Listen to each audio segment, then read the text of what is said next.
Hi guys, today we're going to talk about how to pick your client. This video will be very useful for any one of you who provide any sort of services or consultancy, small marketing agency, photography, software development, and so on.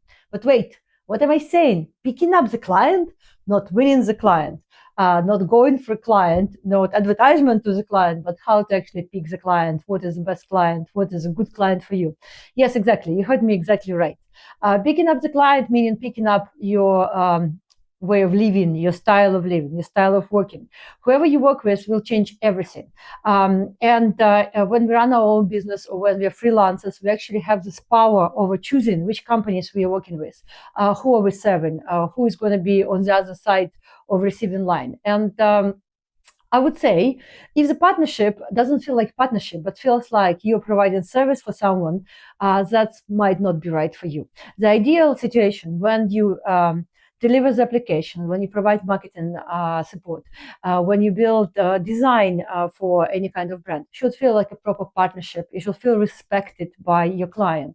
And there are certain rules that will help you identify which client is good for you, who will bring you a lot of profit in the future, who can be a long-term partner, meaning they will order again and again and again from you, not just a one-time thing.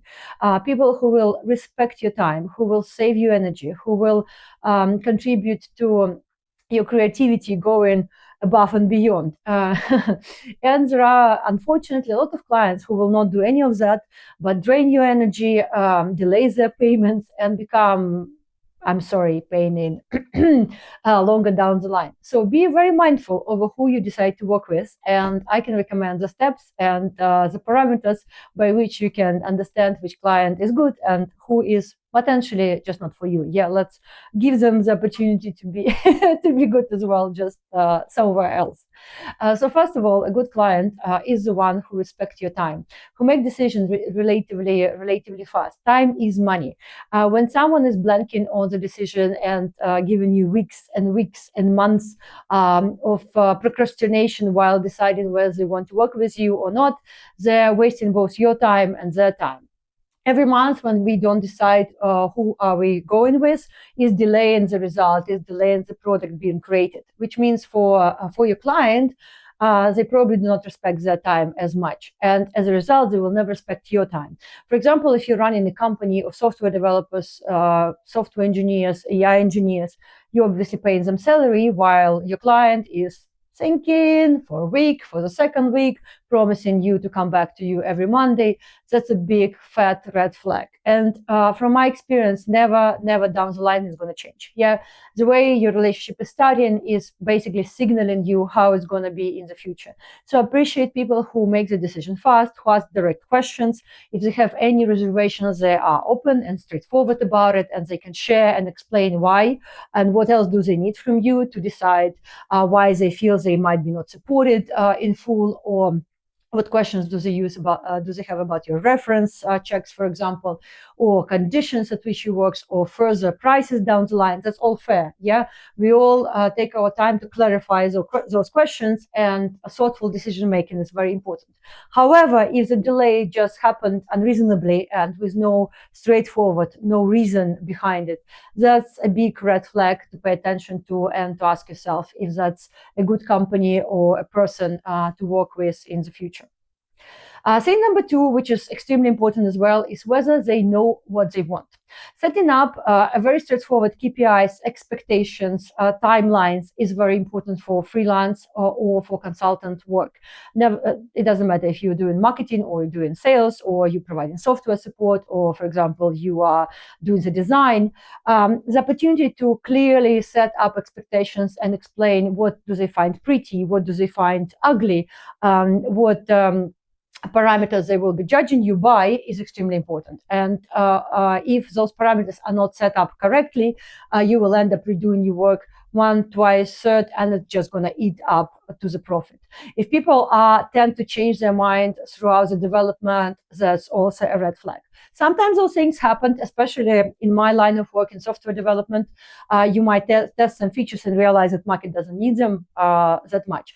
And that's a straightforward conversation. However, those conversations should also lead to additional fees, and those fees should be on your client, because any proper entrepreneurial person, anyone who runs a company, should understand the value of people's time and take responsibility for any changes they are putting on a project in the middle of it. Yeah, and that will happen if you're doing design or marketing campaigns and so on. The payment should be on the side of your client. You're not responsible for them making changes last moment or when the development is already going ahead.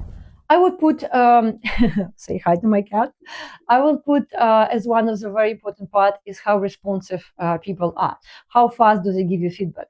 How fast do they respond to your message? We all get busy, life gets hectic. However, if it takes a week or 2 or a month to give you feedback, and especially when then after that people are rushing you and saying like, oh my God, we need it by the end of the month. But previously they took a month to decide what do they actually need. It's a signal that those people are not that happy to take responsibility and accountability, and they very likely will be putting the delayed results on you and blaming others for that. So also not a good sign. Being respectful to, again, we're going to point number one, being respectful to other people's time and timelines and work ethics is important. So people who are responsive, who are straightforward in their decision making are the best. And the last but not least, it's simply appreciation of each other's work.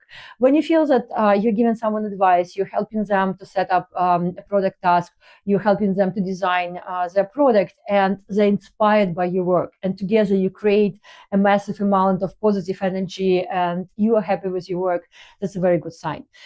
In my experience, those of our clients who follow those rules are actually very likely to refer us and to recommend us to other companies, to other clients, and create this wonderful environment, wonderful social group of people who are exchanging experience, exchanging our skills and creating something amazing together. And on the other hand, when we are chasing someone who is not up for that and who is taking too long to decide, who are not straightforward with us, who are not explaining clearly what they want and cannot communicate the KPIs or the expectations, might be a mistake to get those clients on board. And what is very important, while those energies dedicated to their own clients, we have less time and less power to go out there and to search for someone who actually will be our tribe, our people, and who will bring us amazing orders later down the line. Thank you so much for listening. Please subscribe to my channel. I will be explaining more about how to set up KPIs when you, for example, doing branding or when you are creating a website. And I hope that's going to help. Bye-bye.